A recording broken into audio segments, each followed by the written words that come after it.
Pemerintah Latvia, salah satu negara NATO, mengumumkan sebuah pesawat nirawak militer Rusia telah jatuh di wilayahnya.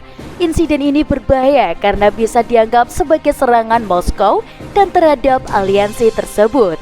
Latvia merupakan negara Baltik yang pernah diperintah oleh Uni Soviet, tetapi sekarang menjadi anggota Uni Eropa dan juga NATO.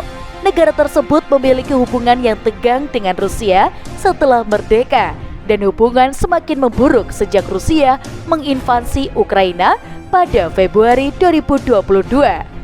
Pesawat nirawak militer Rusia jatuh di bagian timur Latvia kemarin, Sabtu. Ada penyelidikan yang sedang berlangsung, kata Presiden Latvia, Edgars Rinkēvičs. Kementerian Pertahanan Latvia mengatakan dalam sebuah pernyataan bahwa pesawat tersebut terbang ke wilayah udara negara dari Belarus dan jatuh di kota Rēzekne.